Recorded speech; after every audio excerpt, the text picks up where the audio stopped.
Shalom. Shalom mga kababayan, mga kapatid. Isang pinagpalang araw ng Martes sa ating lahat. Octave of Easter sa ating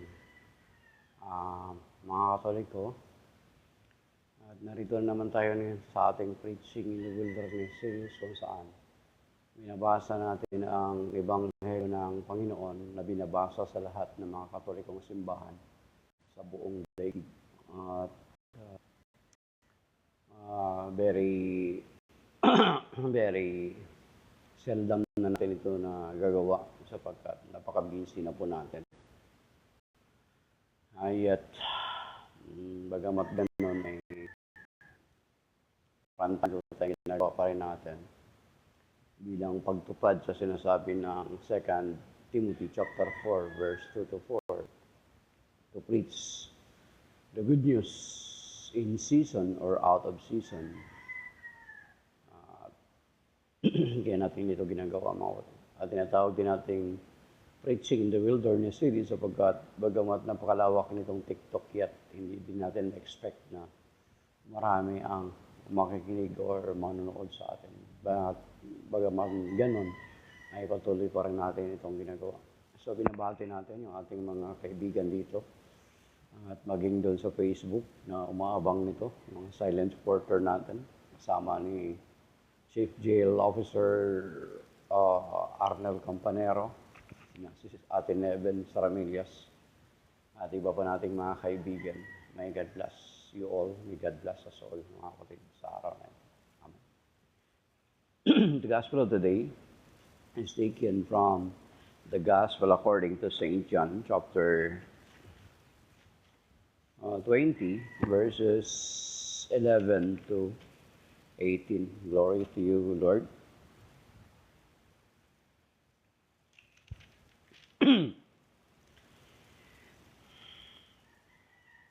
But Mary stayed outside the tomb.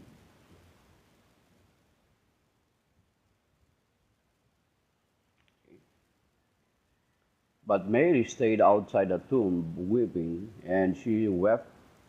She bent over into the tomb and saw two angels in white sitting there, one at the head and one at the feet, where the body of Jesus had been. And they said to her, "Woman, why are you weeping?"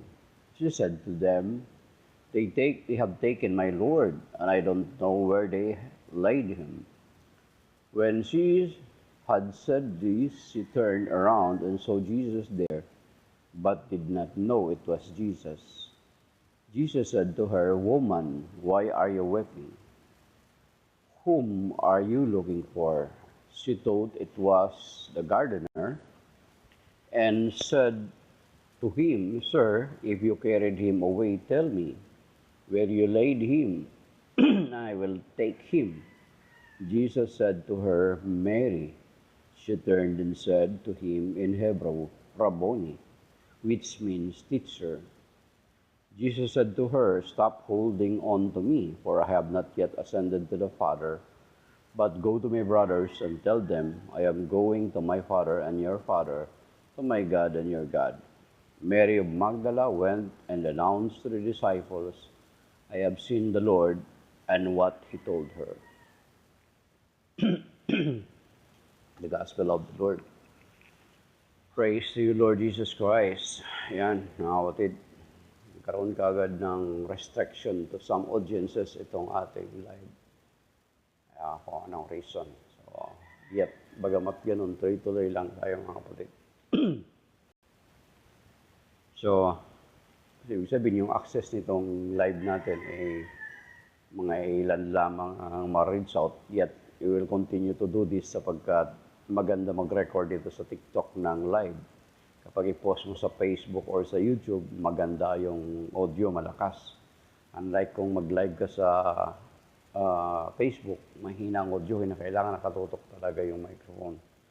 So, tuloy natin ito, mga kapatid, bagamat ganun yung ginawa ni yung info ni TikTok sa atin. So, octave of Easter pa rin ngayon, mga kapatid. Actually, we are in the Easter season. matatapos ang Easter season until up up to Pentecost Sunday. So, gano'n kahaba. 50 days, another 50 days, mga kapatid, nakahintay natin. 40 days yung Lent, and then uh, plus Holy Week, then ngayon naman Easter, 40 days, equivalent to 50 plus hanggang kasi Pentecost, 50, Pentecost. So, bali 50 days yung Lent, yung Easter season. Mahaba, mga kapatid. So, ang character sa Bible ngayon is yung mga angels na nakita ni Mary Magdalene outside doon sa libingan, and then ang Panginoong Kristo na muling nabuhay. At makikita natin dito na kung saan sa lahat ng mga alagad, actually, si Mary of Magdala ang kauna-unahang pinakitaan ng Panginoon.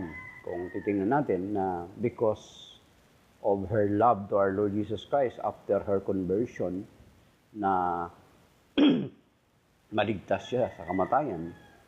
Kasi itong Mary of Magdala dito na kinag-uusapan ay siya yung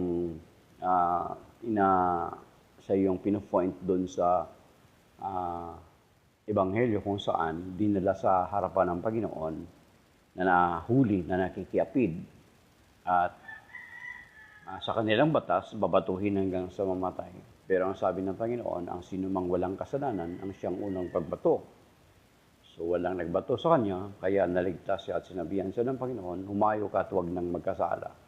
Then after that, because of that love, because of that forgiveness, ay si Mary of Magdala ay isang naging masugid na alagad ng ating Panginoong Kristo. At makikita natin dito na sa tagpo na ito na iyak na iyak siya, lungkot na lungkot siya, na ang Panginoong Kristo ay wala na sa libingan.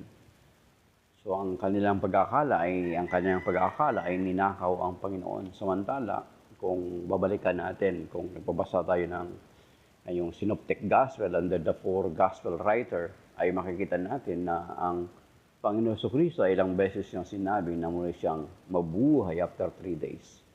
Pero sa kanila nangingibabaw yung grief, nangingibabaw yung lungkot.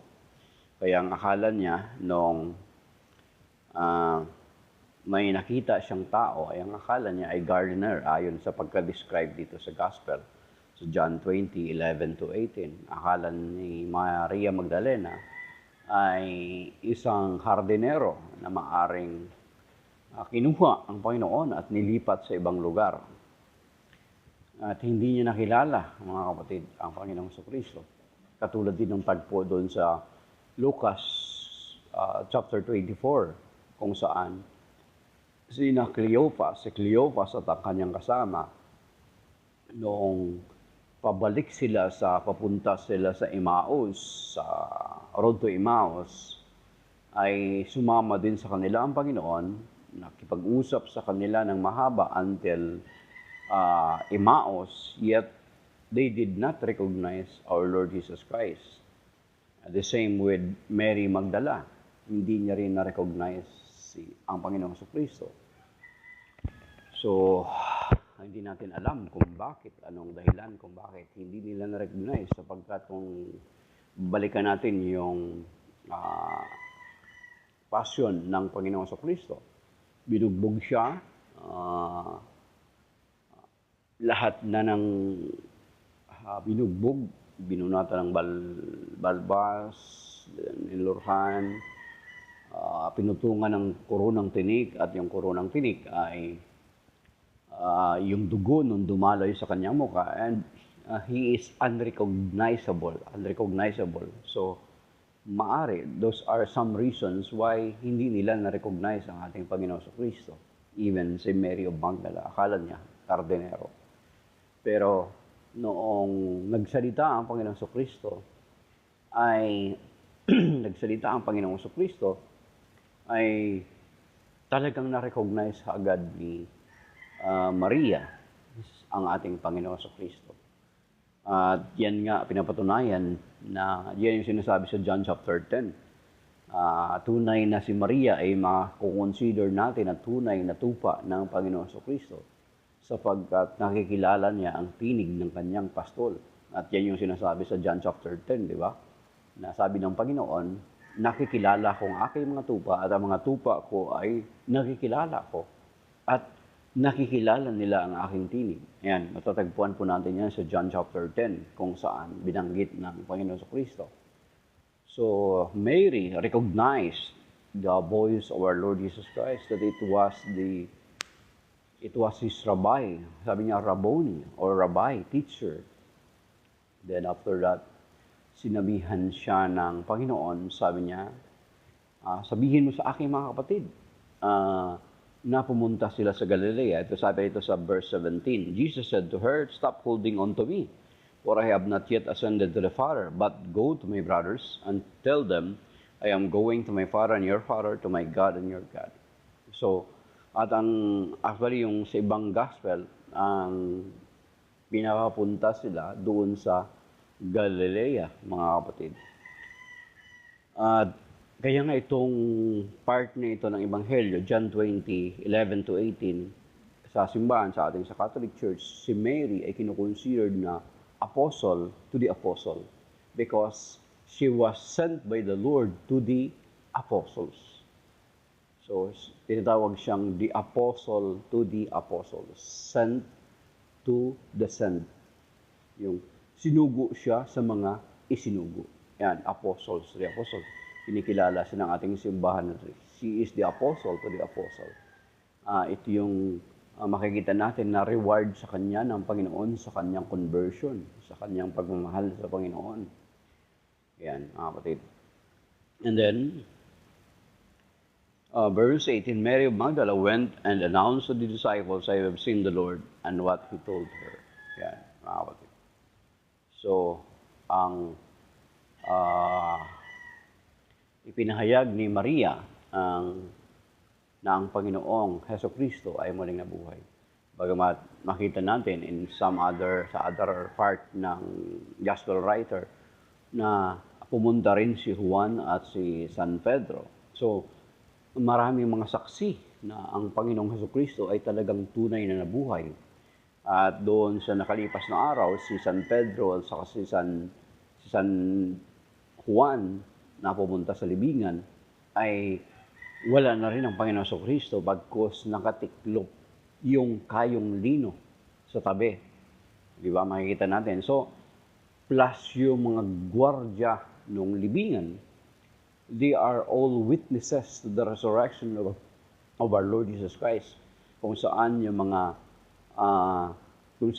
bantay ay binayaran ng malaking halaga at sabihin na natutulog sila at ninakaw yung bangkay ng Panginoong Kristo para palabasin kuno sa version ng mga audio, para palabasin kuno na nabuhay ang Panginoong Kristo. Kasi sinabi nila na mabubuhay daw kaya ninakaw, yun sinasabi nila. Pero kung titingnan natin mga kapatid, hindi magagawa ng mga alagad yun kasi una-una takot na takot sila. Di ba? So, takot sila na baka sila rin ay maparusahan ng kamatayan. Di ba? Kaya nga nung resurrection, ang isang pinakamatapang lang na naiwan sa paanan ng krus ay ang si San Juan, John the Beloved. So siguro sa kanila kasi baka during those times, Saint John is still minor during those times. Kaya parang hindi siya takot or hindi siya kasama sa mga inuusig ng mga Romano at ng mga leader Hudyo during those times. Siya lang hindi naiwan. The rest of his disciples ay nagpulasan at nagtakasan sa takot.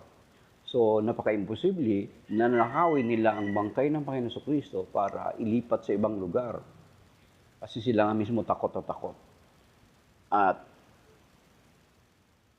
yung mga mismo ng mga gwardya na yun, si Mary Magdalene, si San Pedro at si San Juan, ay nasaksihan nila that the tomb of our Lord Jesus Christ is empty. At yan, at yung kayong lino mga kapatid, take note yung kayong lino, very doon sa Matthew chapter 28, makikita natin very clear yung kayong lino na nakataklop ah, sa tabi, mga kapatid. Okay.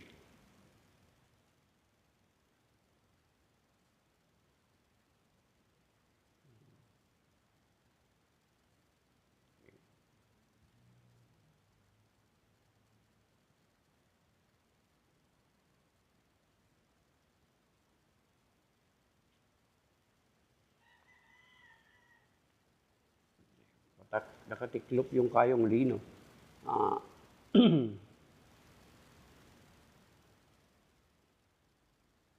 dito sa John 20 verse 3. So, Peter and the other disciple went out and came to the tomb. They both ran, but the other disciple ran faster than Peter and arrived at the tomb first. He bent down and saw the burial cloths there, but did not go in. When Simon Peter arrived after him, he went into the tomb and saw the burial cloths there. Yon. Yung burial cloths, andun na nakatiklop na sa side, mga kapatid. Di ba? Doon, kung naalala nyo na ang Panginoon Kristo, nung binuhay niya si Lazaro, after 4 days ng patay, ang sabi ng Panginoon, kalagan ninyo siya. Ibig sabihin, tanggalin niyo yung burial cloths. So, ibig sabihin, nakapulupot yun sa kay Lazaro. So, ibig sabihin, itong burial cloths na ito, 2 beses binanggit na nakatiklop sa tabi, na nakita nila burial cloths ay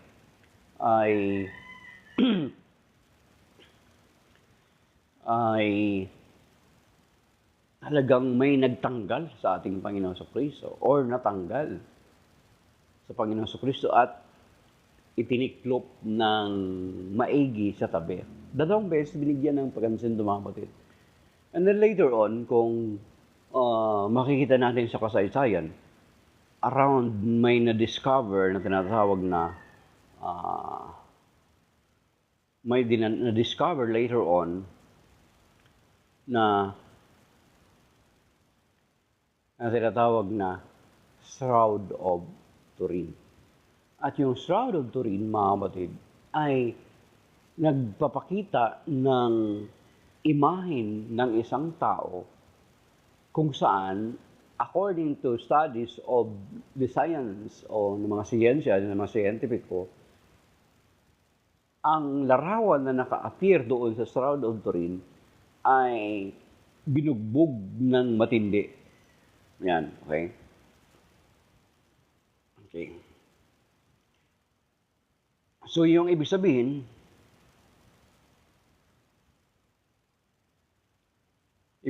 mga kapatid, na dala may hinanap tayo. Ibig sabihin, itong Shroud of Turin na ito, yung shroud na nakita doon, ay iningatan ito ng mga alagad at pinasa-pasa. At alam niyo ba na kung kailan lang na-discover yung Shroud of Turin? Okay, the Shroud of Turin of Sindone di Torino has its first recorded exhibition in 1354 in Léry, France. However, its discovery is often linked to its 1898 photograph. Okay? Matagal na pala nag-exhibit ito sa Léry sa France. Okay? However, its discovery is often linked to its 1898 photograph when Secondo Pia captured its image, revealing the striking details. Okay? So later lang na-discover na ang nakalagay dun sa Shroud of Turin ay isang imahe ng isang tao na binugbog ng sobra-sobra at todo-todo. Yan. Sa Shroud of Turin. Makikita natin yan yun, nakaka-display yan sa Shroud of Turin sa Italy, sa Turin, Italy, mga kapatid. At yung imahe doon, ay makikita natin doon na ah, talagang makikita mo yung ah, imahe kapag sa negative na kapag i-picturean siya sa negative, pag titingnan siya sa negative, napaka very clear ng imahe nung nasa Shroud of Turin. Ayan, okay. Tingnan natin ito sa ano. Okay. So, kaya ilang beses binanggit yung ah,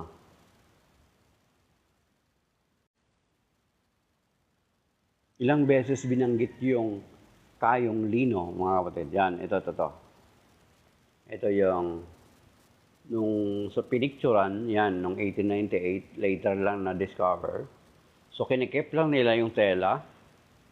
Siguro it seems, naramdaman nila na it has a different, ano, yan. So, yan, Shroud of Turin, try nyo i-check nyo sa Google. No? So,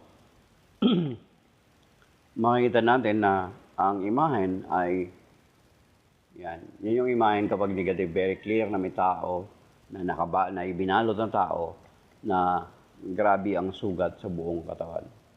At inaral nga ito ng mga siyentipiko at sinasabi nila na ang tela na ito, it's around almost 2,000 na. Halos, kasing edad kung saan naganap yung pagkapako sa ating Panginoong Hesukristo. At ito yung, kumbaga, considered as the very, as a relic na napaka-importante sa simbahan na nagpapatunay na there is really Christ who has suffered and rose again from the dead. Kasi yung isa sa mga nag-study dito, na interview ito ni Brother Adrian Milag, na wala na silang mai-point out na iba pa, kundi itong Shroud of Turin supports the resurrection of our Lord Jesus Christ, mga kapatid. Sumusuporta.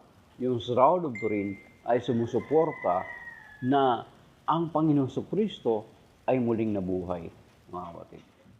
So, kung titingnan natin na, halimbawa, kung totoo na ang mga lagad ay after the crucifixion ng Panginoong Kristo at kung hindi nabuhay ang Panginoong Kristo, those 11 disciples ay hindi na sila magpapatuloy.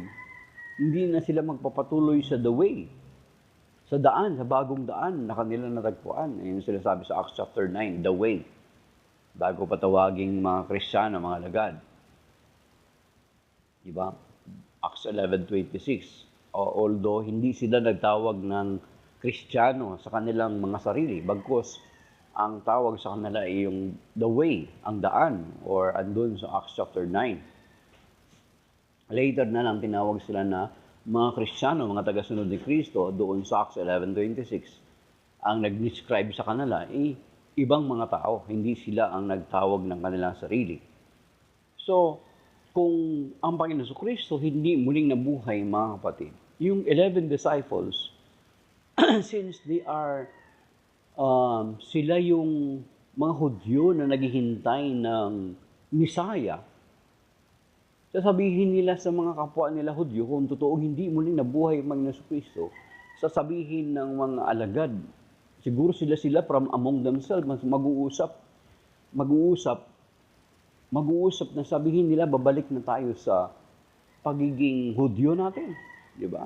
Siguro mag-uusap sila, babalik lang tayo sa ating pagiging Hudyo.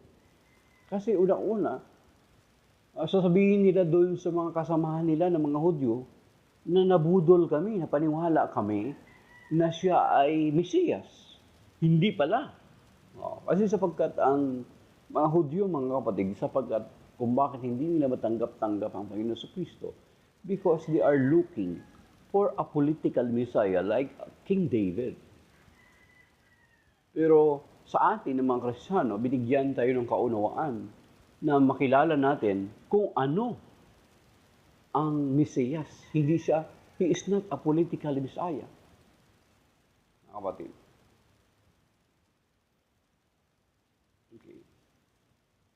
Sabi ni Fausto na member ng Inc. 1914 na itinatag ni Mang Felix Manalo sa Punta Santa Ana noong July 27, 1914, sabi niya, hindi naman kayo Kristiyano, kuya, mga pagano kayo, kasi lahat ng gawain, pagano gawa niyo, sabi ni Fausto.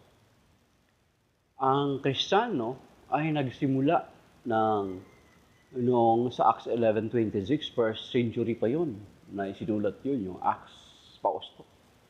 At nung panahon na yan, ay wala pa si Mang Felix, 1914 pa lang. So sinasabi mo na nagkaroon ng Kristiyanong, totoong Kristiyano nung dumating si Mang Felix noong 1914. Isang kasinungalingan yan. Sapagkat ang Kristiyano, nagpasimula noong first century. And alam natin ang kasaysayan, for the first 1,000 years, there is only one church that exists. Bago pa man dumating si Mang Felix, actually si Mang Felix ay Katoliko siya, nagpalipat-lipat siya ng ibang sekta. So, actually, ang INC 1914 ay hindi maituturing na Kristiyano. Sapagkat ang mga unang Kristiyano ay kinikilala nila ang Panginoon Jesucristo na Diyos. At ang paniniwala ni Mang Felix ay Mang Felix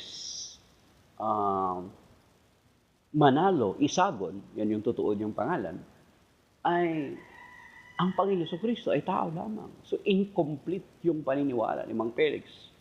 Ang kanyang paniniwala ay nakapattern sa paniniwala ni Arius. Later lang dumating si Arius around mga 3rd century. Totoo yan. Ang tunay na Kristiyano ay totoo, nagtuturo ng isa tunay na Diyos.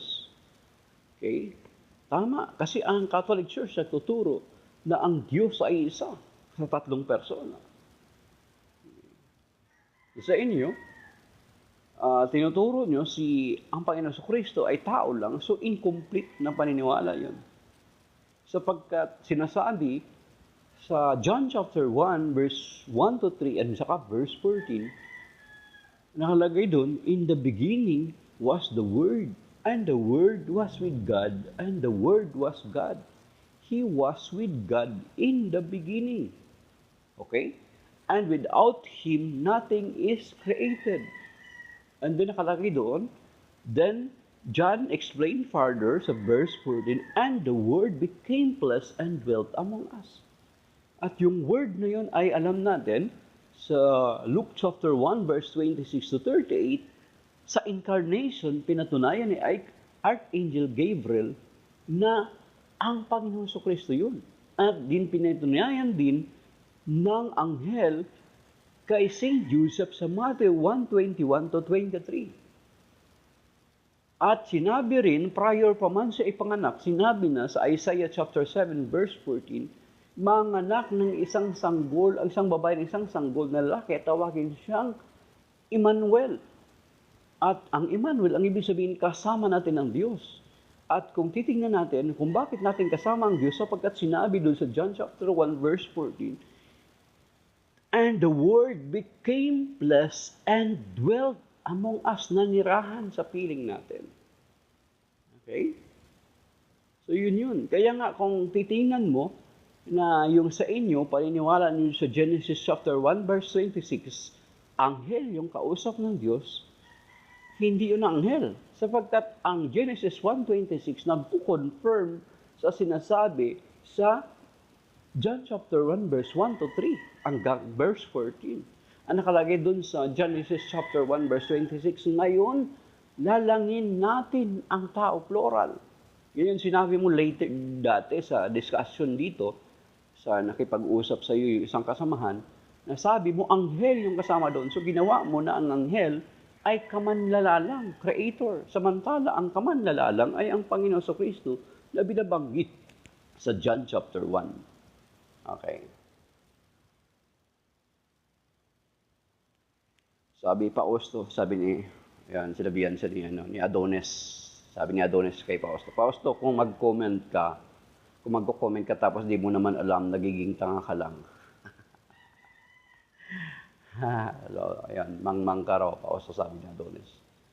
Yes, yun. Kasi mga lalabas, ganun ang mangyayari. dati dito sa discussion ni Adonis, bro, ay ah, sabi ni Pausto na ang ang sa Genesis chapter 1 verse 26, kamanlal ang anghel kausap doon ng Diyos. So, ginawa niyang, ni-level up niya yung anghel sa, ipinantay niya ang anghel sa katatayuan ng Diyos. Kasi kamanlalalang na ang anghel ng Diyos. Kausap daw doon sa Genesis 1:26 is anghel. Samantala, sa John chapter 1 verse 1 to 3, very clear na ang kausap na ang Panginoong Kristo ay andun na bago pa man lalangin ang sanlibutan. And without Him, ang tinutukoy doon na Him, is ang Panginoong Kristo. Kung wala sa Kanya, ay walang nalikha. Kundi sa pamagitan niya. Okay? Kaya nga, makikita din natin, doon sa Philippians chapter 2, verse 5 to 6 to 8, na sabi doon, magpakababa kayo katulad ni Kristo, na kahit siya ay Diyos, ay hindi nagpilit na manatiling kamantay ng Diyos, bagkus hinubad niya ang katangian ng pagka-Diyos at namuhay na katulad ng isang alipin. Okay? Kapantay siya ng Diyos. Kaya nga, lalangin natin ng tao. Okay? So ang INC 1914 cannot be considered as Christian because they are not in conformity to the belief of the early Christians. Okay? Hindi Kristiyano ang INC 1914. At kung ang INC 1914 Kristiyano, ibig sabihin lalabas na nagkaroon lamang na totoong Kristiyano nung dumating si Mang Felix. So the rest from the first century until 1914, walang Kristiyano. Samantala, nakalagay sa Acts 11:26 na ang mga Kristiyano ay unang tinawag doon sa Antioquia. So around that is around mga first century, around mga 60 to 90 AD, yung Book of Acts na isinulat ni San Lucas, mga kapatid. And then, from that place of Antioch, around 107 to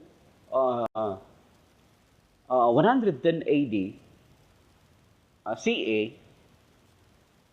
in that place also, kung titignan natin, from around 60 to 90 AD, then around 107 to 110 AD, diyan sa Antioch din, tinawag na ang simbahan ay Catholic Church ni Saint Ignatius of Antioch.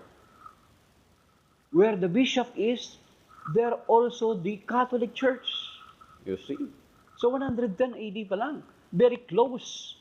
60 to 90 AD. Tingnan nyo, very close yung gap. Tapos sasabihin mo na pagano ang Catholic Church, kung saan from first century is makikita natin na until 1517, there is only one church that exists. Maliban noong 1054, humiwalay yung Orthodox. Okay. Ayan.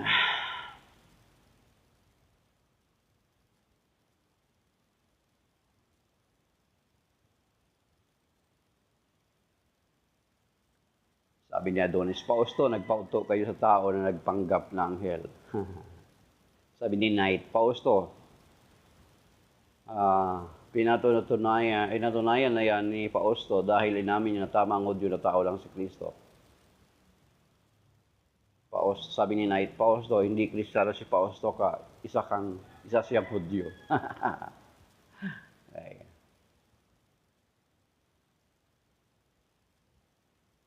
Sabi ni Mia, nako, huwag kayo basta maniwala sa ganyan na tao dahil niloko at nililigaw lang kayo, no offense. Tama yan. Kung in 1914 ka, Mia, talagang naligaw ka at iniligaw ka. Kung ang paniwala mo na ang Panginoon Kristo ay tao lang, that is incomplete na paniniwala. Okay. Sabi ni Mia, mga ganyan na tao, mga alagad ni Satanas. Tama yan, kapag ang isang tao ay nagsisinungaling, Mia, gumagawa ng kasinungalingan para lang makaakay ng mga tao, binabaluktot yung katotohanan, tinitwist, pinipiga, baga ba? Tinitwist. Ay talagang delikado yun. Ayon sa sinasabi sa John chapter 8 verse 44, ang mani niyo ay ang diablo sapagkat siya ay sinungaling na simula pa nung una at siya ay mamamatay tao. Ayan, Mia.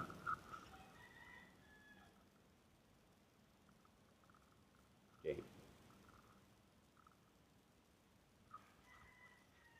Ang 2 Corinthians 11:14, angkop na angkop yan kay Mang Felix Pausto, sabi ni Pausto. Pasahin niyo at unawain 2 Corinthians 11:14, kayo binabanggit yan. Ibang Jesus ang tinuturo ninyo. Hindi. Ang tinuturo namin ng Jesus ay Jesus Pausto na simula sa first century until now. Ibang Jesus yung tinuro ninyo kasi dumating kayo 1914, ang tinuro nyo is yung katulad sa itinuro ni Arius noong around mga magpo-4th century na. So yung other Christ yung sa inyo. At sinasabi rin doon sa 2 Corinthians 11:14 na sinasabi doon, huwag kayong basta-basta maniwala na kahit anghel, ang diablo man ay maaring magkunwaring anghel ng kaliwanagan. You see, angkop yun kay Mang Felix kasi si Mang Felix, tinatawag nyo na anghel. Samantalang definisyon ng anghel, andun malinaw doon sa Hebrew chapter 1 kung ano yung mga anghel. Okay, yan mga kapatid. Okay, sabi ni Mia, naku, kawawa naman kayo mga nilalang na makasalanan. Okay. So si Mia, most possibly, kasama ito ni Pausto sa 1914. So, kung ang paniniwala nyo ay tao lang ang Panginoon Kristo, tao lang, purely human, ay incomplete yun. Na paniniwala, incomplete. Ibig sabihin, hindi kumpleto. Kasi ang Panginoon Kristo ay nagkatawang tao. Ang linaw naman nun, di ba? John chapter 1, verse 1 to 3, at saka sa verse 14, na kapatid, na ang Panginoon Kristo ay nagkatawang tao at bilang katuparan ng hula doon sa Isaiah chapter 7 verse 14. Ano nakalagay doon sa Isaiah 7:14? Maglilihi ang isang babae at tatawagin siyang Emmanuel, na ang kahulugay kasama natin ang Diyos. At John the Apostles explain it further in John chapter 1 verse 14, bakit kasama natin ang Diyos? Bakit Emmanuel? Because God is with us. And the Word became flesh and dwelt among us. That is why Emmanuel, He is with us. Ayan, Mia. So, kung tao lang ang Panginoon Kristo, ang tagapagligtas niyo tao, hindi kayo maliligtas ng tao. Kahit sabi ko nga sa inyo, ulit-ulit ko sinasabi, na kahit ilang liters, even 10,000 liters, yung dugo na itinigis doon sa Kalbaryo, katulad nung binabanggit ninyo sa Acts 20:28, na pinag-aagawan nyo ng MCGI na verse, ay hindi kayo maliligtas ng dugo ng tao. At kailanman, hindi siya makakwalify to mediate. Hindi siya makakwalify na mamagitan, sapagkat ang sinasabi doon sa 1 Samuel chapter 2 verse 24. 1 Samuel chapter 2 verse okay. Sabi dito 1 Samuel. Hindi siya makakwalify doon kung tao lamang siya. Hindi siya makakwalify doon sa 1 Samuel chapter 2 verse 24. Okay, sabi dito. 25, 1 Samuel chapter 2 verse 25. Ang sabi dito, kung ang isang tao ay magkasala sa kanyang kapwa, maaaring magitan sa kanila si Yahweh. Ngunit sino ang mamamagitan kung, you see, kung ang Panginoong Kristo ay tao lang, hindi siya makakwalify dito sa 1 Samuel chapter 2 verse 24. At hindi siya makakwalify lalo doon sa sinasabi sa Psalm 49, verse 7 to 9. Okay, nakalagay dito sa Psalm 49. Ito yon.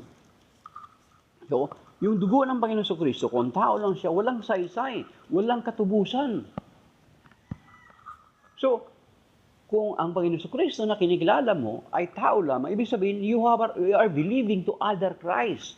Yung sinasabi sa Galatians chapter 1, that there are some who preach other Christ. So, kung ang preaching mo other Christ is not in conformity to the teachings we have received from the apostles and to their successors, ligaw ka na. You are preaching other Christ. Kaya nga sinasabi dun sa 1 Thessalonians, 2 Thessalonians chapter 2, verse 15, sinasabi dun, hold on to the traditions that was handed down to you. Yun yung amin. Pinapanghawakan namin yung traditions that were handed down to us. Hindi namin pinapanghawakan yung sinasabi ng mga later na mga nagtuturo, no? Kasi maliligaw ka doon. You need to hold on to the teachings that were handed down to you. Sila, meron ba silang oral and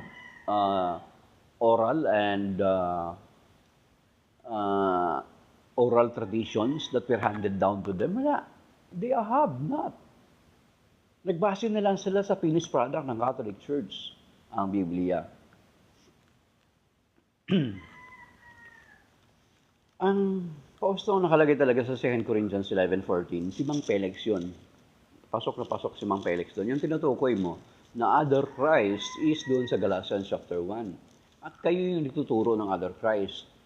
So, kung ang Kristo mo ay tao lang, kahit ilang libong litro yung kanyang tinigis na dugo doon sa Acts 20:28, walang sa-isa yun, hindi kayo matutubos nun. So kung si Kristo ay tao lang, ay hindi talaga ako maniniwala sa kanya. Sorry na lang. Okay, sabi dito sa 2 Corinthians 11:14, hindi ito dapat pagtakhan sapagkat si Satanas man ay maaring magkunwaring anghel ng kaliwanagan. Ayan.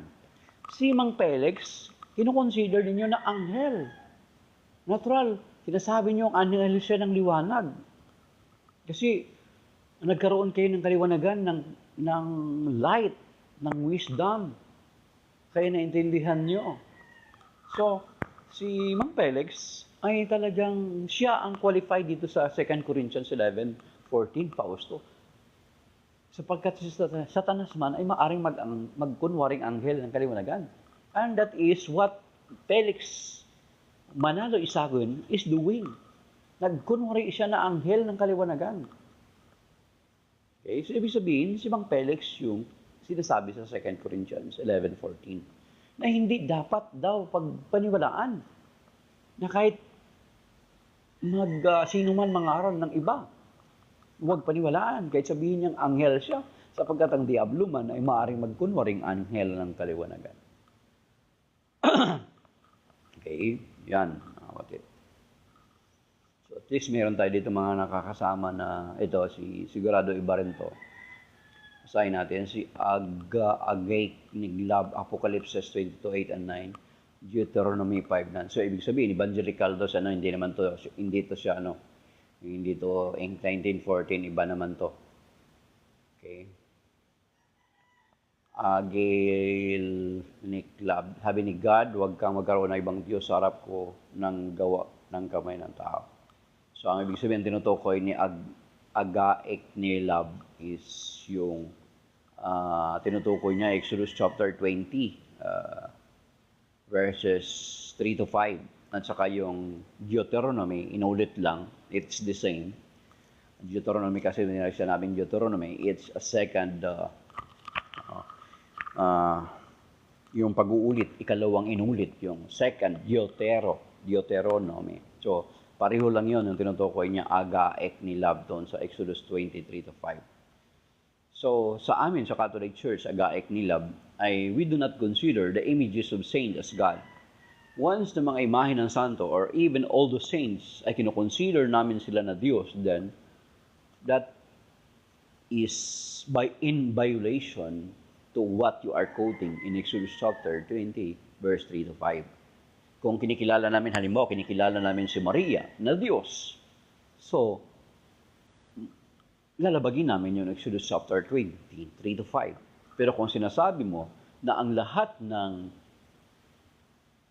kung ang lahat ng kung ang lahat ng imahen agaek nilab ay sasabihin mong Diyos-Diyosan, diyan ka nagkakamali.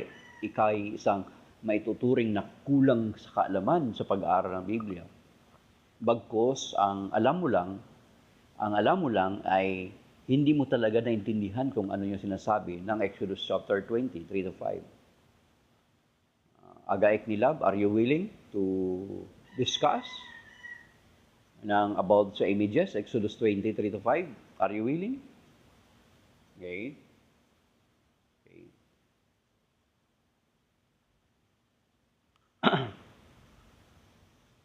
Okay. Hindi, i-resolve muna natin. Ang gaik nila. Gusto mo mag-i-up kita sa live. Okay. Si Agaik nila, hindi siya in 1914. Most possibly, evangelical siya. Or 1914 din. Okay? Hindi mo talaga naintindihan yung hindi mo talaga naintindihan yung Exodus 23 to 5. Kasi kung naintindihan mo yun, huwag ka na pausto. Sorry. Tama na yun. At least habang nagko-comment ka, nakakapakinig ka. Okay. Okay. So, yun. Pause pa, yung Corinthians 11:14, basahin mo. Si Mang Felix yun. Siya ang katuparan doon. Kasi nagkukunwari siya ng anghel ng kaliwanagan. The same with Satan. Si Satan, maaaring magkunwari ng anghel ng kaliwanagan. The same with si Mang Felix, nagkunwari din ng anghel ng kaliwanagan. Kasi, biri mo, nung dumating siya, pinapakilala niya na sa kanya yung full revelation, huling sugo. Ay wala namang ganong huling sugo. Ang huling sugo ay ang Panginoon sa Kristo. Mababasa natin yan sa Hebrews chapter 1. Okay? So, wala na pong ibang huling sugo. Ang meron is yung tinatawag na sa Matthew chapter 7 verse 15 at saka yung Matthew 24:11 at saka Matthew 24:24. Okay? Okay.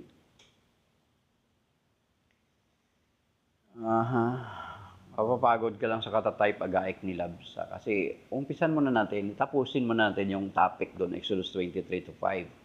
Willing ka ba na pag-usapan? Ayan, nandyan si Knight. Para ma-discuss muna natin. Later na lang yung ibang part.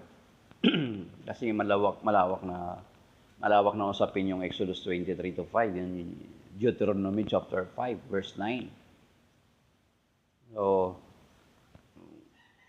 maganda yung mapag-usapan mo na yon. Huwag ka muna pumunta sa ibang topic. Okay. Sabi ni Adonis sa'yo, challenge sa'yo ni Adonis, sabi ni Adonis, sabi niya, sa'yo aganik love. Differentiate first the holy images versus graven images. Yun, sabi niya sa'yo. Okay.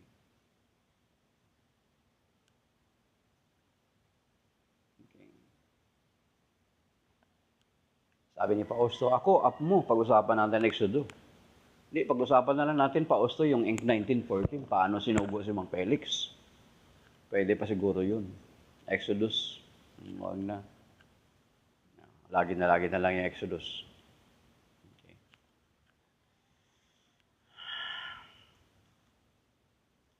Kaya nga, agaik nilab, kung gusto mo i-up, pag-usapan yung Exodus 23 to 5, at saka yung sinasabi mong Apocalypse 22, 8 and 9, Deuteronomy 5, 9. Or else, paulit-ulit ka na lang dyan. Hindi mo naman kayang pangatwiranan yan kung pag-usapan na ng harapan. Okay? So, yun mga kapatid, na ang Panginoon sa Kristo ay talagang muling nabuhay.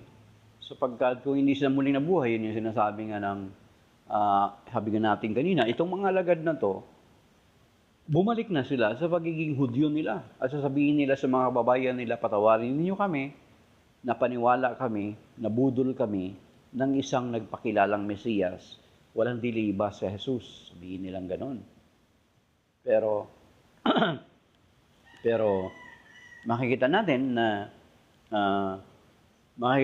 na ang mga alagad ay kung titingnan natin kung susundan natin yung mga readings every day until Pentecost, at sa pagdating ng Espiritu Santo, lalo silang naging bold sa pag-preach that our Lord Jesus Christ really resurrected from the grave.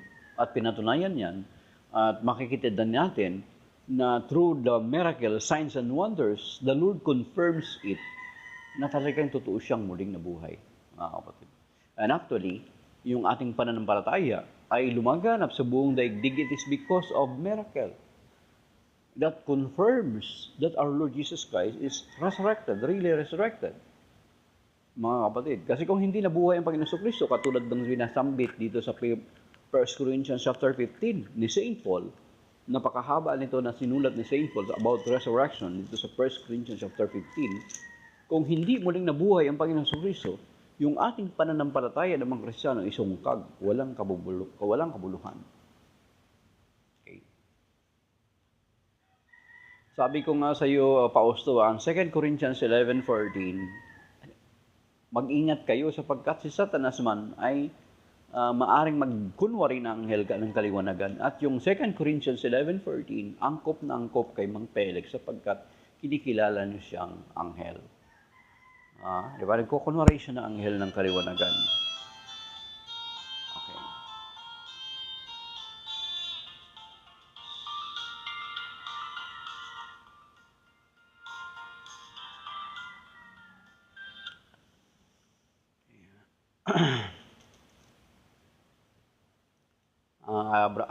Adonis, nagrarant lang si Agaek ni Love, pero ayaw niya naman pag-usapan. Ibig sabihin, takot din siya sa usapan, ang harapan, sapagkat alam niya, maiipit siya. Sa tagal-tagal ko na sa Facebook, wala pa pong nakapagtayo ng matagal dyan sa pagdating sa mga about sa images Agaek nila, for you to know. Okay. Agaek ni Love. Tatanungin muna kita, sabi ni Agaek, marami kang maligaw, bulaan, mga ngaral. Okay, tatanungin muna kita, ano bang sekta mo? Okay? Ano bang sekta mo? Be proud, sabihin mo sa amin. Kung anong sekta mo, bago mo sabihin yun sa amin. Sige nga, magpakatapang ka, sabihin mo ano ang sekta mo, anong denominasyon mo. Okay? Bago mo sabihin yun sa amin. The fact na you're not a Catholic, then ikaw yung ligaw. Kasi kami, masasabi namin, we can proudly say that from the first century until now, the church that exists is the Catholic Church. At mapapatunayan yan, even secular history. Hindi lang gawa-gawa, kasi from the first century until 1054, saka lang umalis yung Orthodox. Then, noong 1517, doon kayo nagpasimula. Actually, later part lang kayo. Di ba? So, very mo try to imagine sa Acts 11:26, doon unang tinawag na Kristiyano yung mga alagad. Una, ang mga Kristiyano, ang mga alagad ng Panginoon Kristo, tinatawag na the way. Acts chapter 9, makikita natin doon. Then later on, 2 chapters away, Acts 11:26, doon unang tinawag ng Kristiyano. It's around mga 1st century. Then, from 1st century, noong 107 to 110, try to imagine ilang year lang yung gap. Doon sa Antioch, tinawag ng Catholic Church ang simbahan. So you see, so kung ang sekta mo ay nagpasimula lamang noong 1914, 1920, 1950, 1980, 1984, lalo na 1980 or 1970, then, ikaw yung ligaw. Ikaw yung ligaw, Agaek ni Love. Okay? Hindi kami. Kasi we remain to the teachings handed down to us. 2 Thessalonians chapter 2, verse 15. At hindi nyo sinasabi sa 1 Corinthians chapter 11. Okay? Sinabi rin niya ni Jude.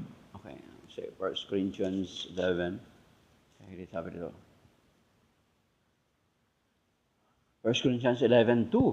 I praise you because you remember me in everything and hold fast to the traditions just as I handed them on to you. Kami lang yun. Sa inyo, ano ba yung traditions that were handed down to you?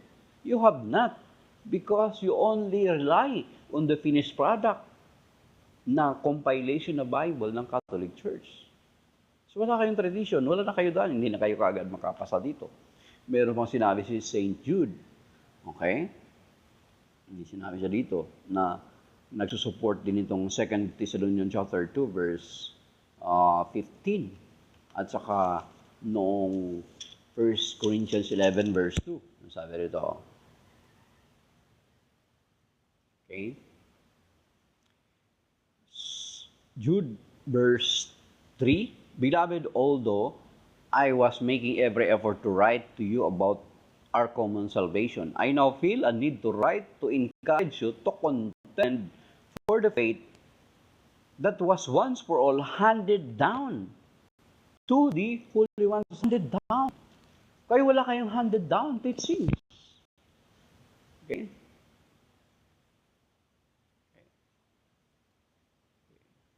Kami lang yun. Kami lang yung may handed down teachings. So therefore, hindi kayo yun. Okay.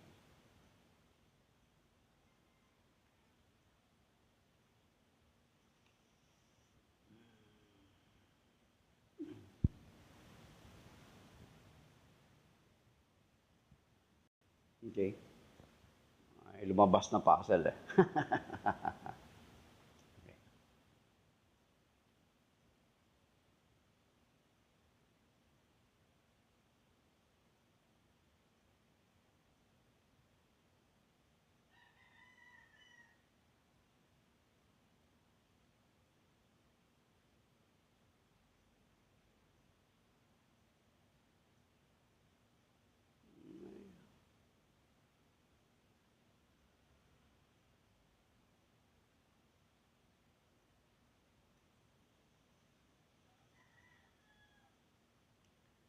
Si Sian, ano? Sian? Anong storybook yun, Sian? Si Sian ba yun? Sian? Napatay doon ng mga Kastila. Ang mga ayaw mag-Kristiyano. Ay, Brother Romy. Musta? Okay. Happy Easter, Brother Romy. Okay.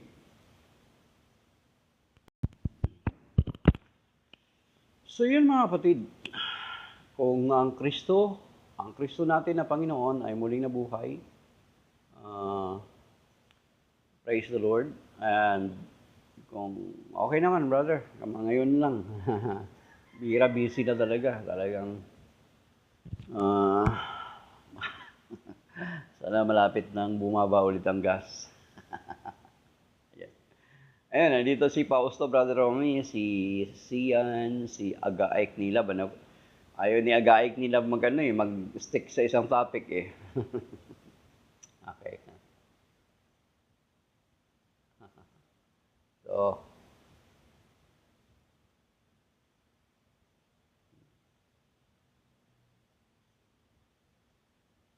okay.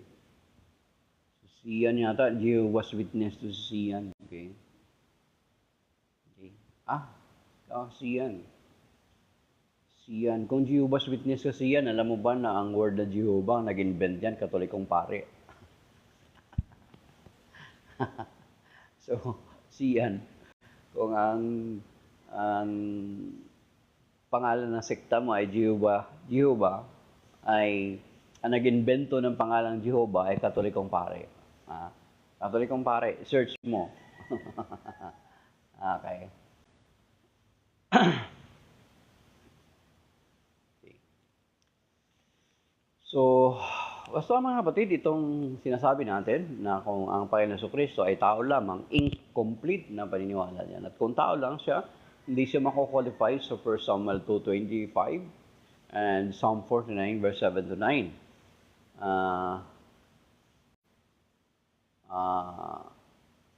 Then, kahit ilang libu-libong litro ng kanyang dugo ang ginamit o tinigis niya doon sa Kalbaryo, katulad na binabanggit sa Acts 20:28, hindi po tayo matutubos noon. Kaya kung ang Kristo mo tao lang, kawawa ka kasi hindi ka pa rin natutubos until now. Ibig sabihin, yung sabihan na patay kang bata ka. So kahit kung ang Kristo mo tao lang, ang dugo niya hindi ka matutubos, at kung aanib ka sa iglesia ng Kristong tao, hindi ka maliligtas, bot. Kasi ang tao hindi makapagliligtas. At ang dugo ng tao ay walang merito, walang saysay. Hindi siya mako-qualify doon sa Acts, yung sinasabi sa Acts 20:28. Walang saysay yun. And then yung 1 Samuel 2:25, basahin nyo, nakalagay doon. At saka yung Psalm 49 verse 7 to 9. Ano nakalagay sa Psalm 49 verse 7 to 9? Basahin nyo. Buksan nyo yung Bible nyo. Kaya kung ang paniniwala nyo, tao lang ang Panginoon Jesucristo, incomplete na paniniwala yan. Parang grade. Sa amin, nabutan namin yung grade. Brother Romy, iwan ko lang sa inyo kung meron din kayong INC na grade kapag incomplete. Yung, yung incomplete yung ano mo, yung grades mo, lalagyan ka ng teacher na INC. Bigla kang magiging follower ng INC. So, di ba? So, kung ang paniniwala mo sa tao, ang Panginoong Jesucristo ay tao lamang, ay incomplete na paniniwala yun because our Lord Jesus Christ became human. Okay? Became human. Yun yung sinasabi sa banal na kasulatan. Ang linaw niyan, nasa Old Testament pa lang, nahula na. Isaiah 7:14 at Isaiah chapter 9 verse 6. At ang Isaiah chapter 9 verse 6, actually, binasa nila ito sa TV nila. Pero since nabubulagan sila, natatakpan yung kanilang mga mata at tenga, na para silang kabayong ginagamit sa kalesa, may takip. Di ba, yung takip ng kabayo na ginagamit siya. Para silang ganun. Ay hindi nila ito napapansin. Sabi rito, sapagkat, verse Isaiah 9:6, sapagkat ipanganak ang isang sanggol na lalaki, ipanganak. You see? Okay? At siya ang mamamahala sa atin. Siya ang kahangahangang tagapayo. Ang makapangyarihang Diyos, walang hanggang Ama, ang prinsipe ng kapayapaan. Okay. Kaya pala complete ang Katoliko ginawa, sabi ni Pausto. Kaya pala complete ang Katoliko ginawa na tatlo ang Diyos. O hindi namin sinasabing tatlo ang Diyos. Sa inyo lang yun. Ayun yung brainwashing sa inyo ng ministro. Yun ang tatlo ang Diyos namin sa Catholic Church. Gawa pa sa namakmak na rebulto, sabi ni Pausto. Sa Old Testament pa lang, Pausto, mas talo kami ng unang templo. Yung ginawa ng unang templo, sandamakmak ng mga imahen. 1 King chapter 6. Sandamakmak yun, tingnan mo.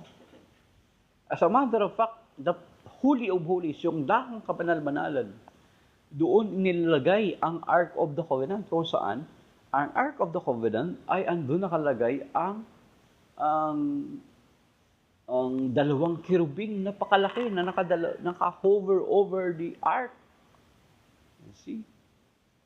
So kung kayo, wala kayong mga images, meron pala kayo. Meron kayong images ni Mang Felix, ni Iranyo, ni Eduardo, meron pala kayong images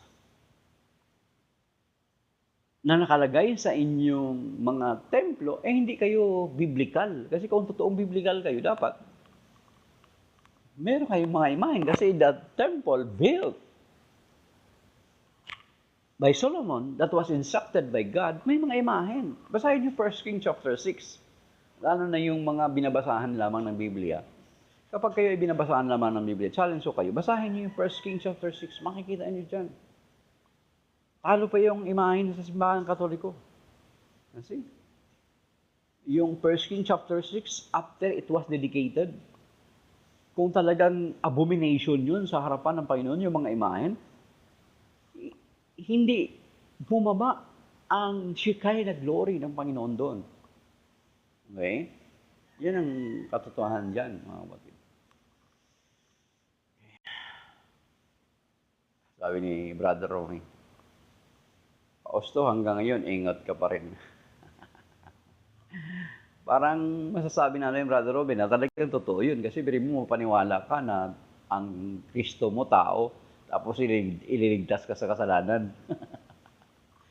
Sinong tao makaliligtas sa kasalanan? Wala. Yung dugo nun, walang saysay. Kung ang Panginoon sa Kristo ay tao lang, dugo nun, walang saysay. At umanib ka sa iglesia na tatag ng tao, ay walang saysay din. Yung dugo ng tao, hindi makapantutubos sa iyo at nagtatag siya ng iglesia, kung tao lang siya, hindi rin makaliligtas sa iyo, hindi rin sa iyo makakatulong. Di ba? Walang saysay yun. Okay?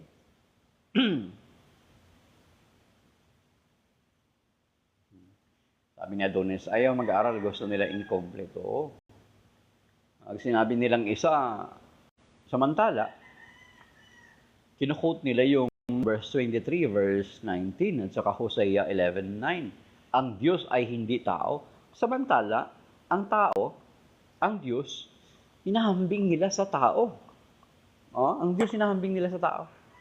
Which is wrong. Ang Diyos wala nang katulad eh. Tapos sinutulad nila sa tao. Sila yun.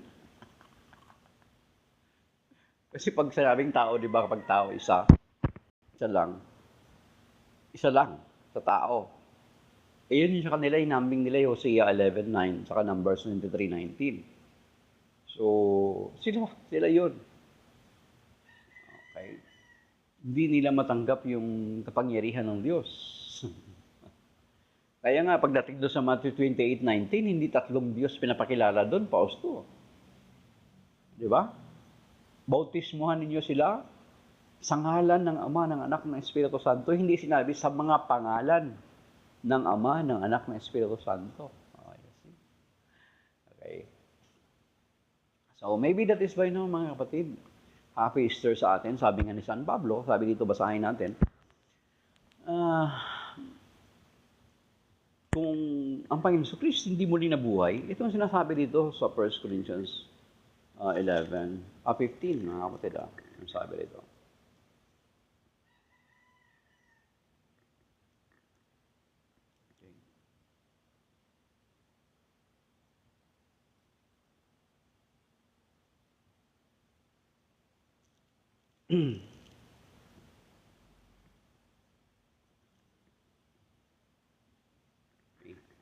Sa 1 Corinthians chapter 15, verse 17, at kung hindi muling binuhay si Kristo, kayo hindi pa nahangos sa inyong mga kasalanan at walang katuturan ng inyong pananampalataya. Hindi lamang yan.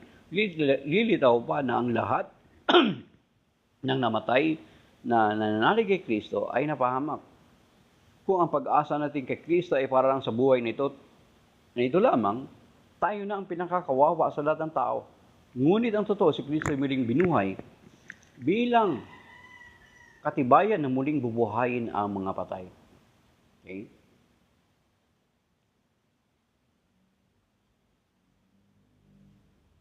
Sabi dito sa verse 32, kung ang pakipagtunggali ko sa mabagsik na kaaway dito sa Epeso ay para sa tao lamang, ano ang mapapakinabang ko?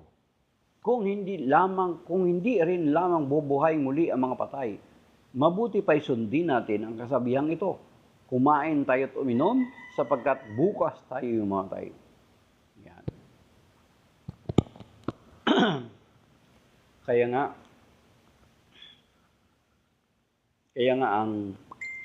nga ang later part ng verse na itong sinabi ni Saint Paul, sabi niya, kaya nga mga kapatid, magpakatatag kayo at huwag matitinag, magpakasipag kayo sa gawain para sa Panginoon. Yamang alam ninyong di masasayang ang inyong pagpapagal para sa Kanya. Okay? Bautismo ang pinagsasabi sabi ni Fausto, bautismo pinag-uusapan sa Matthew 28:19, hindi Trinity o tatlong Diyos. Huwag pipilitin ang talata. Hindi tatlong Diyos yun. Hindi tatlong Diyos yun. Okay? Kayo lang talaga sa INC 1914 na pinipilit na tatlong Diyos. Isang Diyos nga, wala nga sinabi. Hindi nga sinabi, bawnin niyo sila sa mga pangalan ng Ama, ng Anak, ng Espiritu. Hindi plural yun, Fausto. May grammar, gamitin mo yung grammar. Or else, pinangahawakan mo yung sinasabi ni Ventilation. Kamusta na pala si Ventilation? Wala bang update ka Ventilation? Pakita naman ang picture niya. Kamusta na siya? Okay? So, ano yun? Matthew 28:19. It is Trinity. Okay? Hindi tatlong Diyos. Kayo lang talaga nagpipilit na tatlong Diyos para paniwala mo yung mahihinang Katoliko na ang Katoliko naniniwala sa tatlong Diyos. Samantala, wala kaming official teachings na tatlong Diyos ang tinuturo ng simbahang Katoliko. Kayo lang yun. Pausto para mabudol yung mga mahihinang Katoliko. Katulad ikaw, sigurado Katoliko ka rin, nabudol ka rin kasi wala ka naman talagang alam. Bilang Katoliko, bago ka lumipat sa Inc. 1914, natatag ni Mang Felix Manalo. Okay, mga kapatid. Kaya,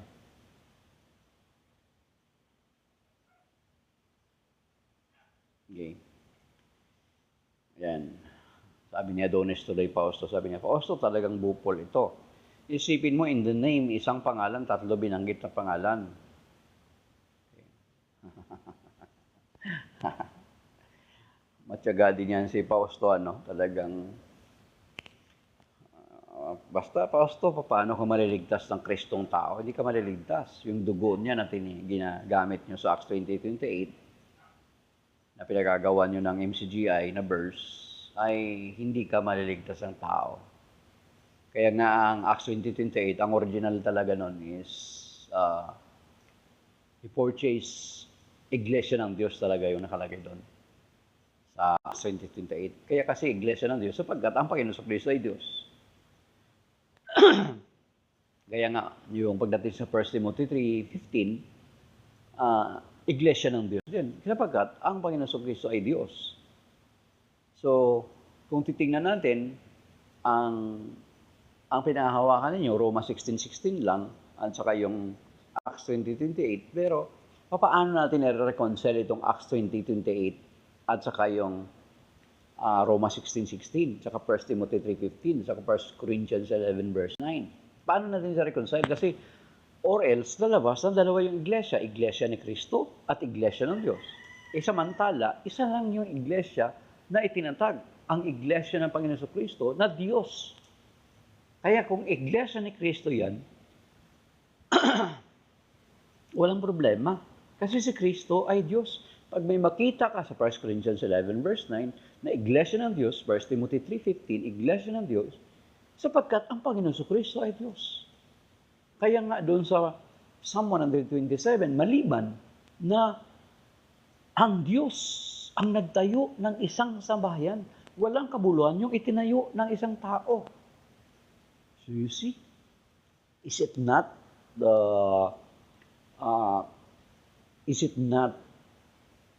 confirms? Hindi ba kayo naniniwala doon? Hindi ba ninyo nakikita yun? That it confirms, that it support that God, Jesus is God. Kasi kung hindi sa Diyos, sabi doon walang kabuluhan yung itinayo ng isang tao.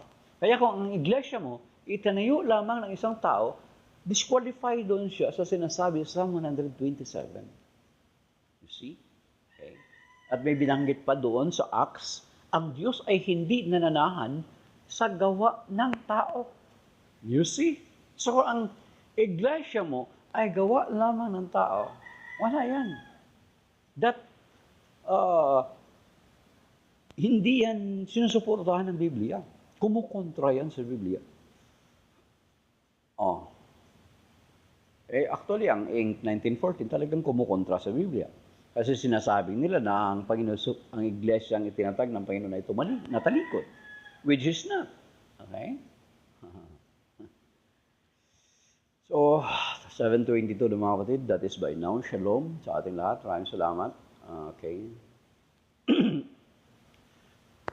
Brother Romy. Night. Si Pausto, St. Peter Funeral. Oh, sa St. Peter. Ay, St. Peter. Pwede ba mag-spa-sponsor St. Peter? Okay. St. Peter Funeral. At saka si Contemplative Soul, dumaan din. Si Adonis, si Brother Romy, si Aknaig Love kanina. Si Mabuting Gawa, ay, MCGI ito. Dumaan din si okay.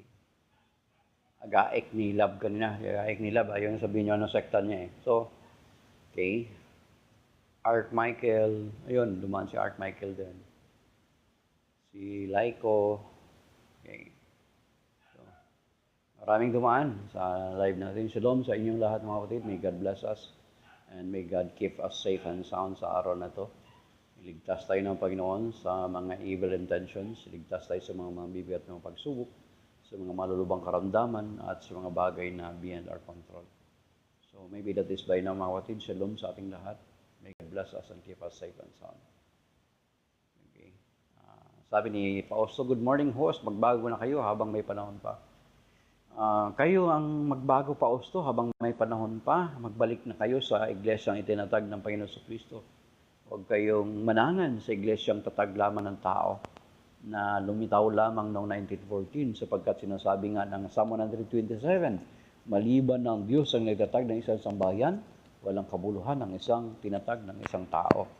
So, walang kabuluhan yun, yung itinatag na umanib ka sa iglesyang itinatag lamang ng tao.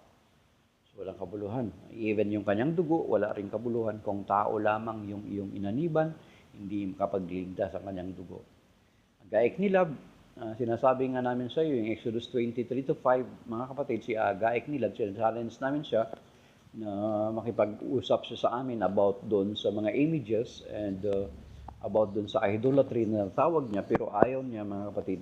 So, he just keep on writing Exodus 20, 4-6, pero ayaw niya naman pag-usapan.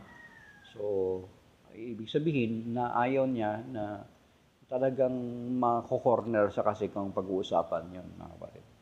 So that is by now, mga kapatid. Shalom. Signing off, my dear brothers and sisters. May God bless us all. Brother Romy, happy Easter sa lahat, mga kapatid.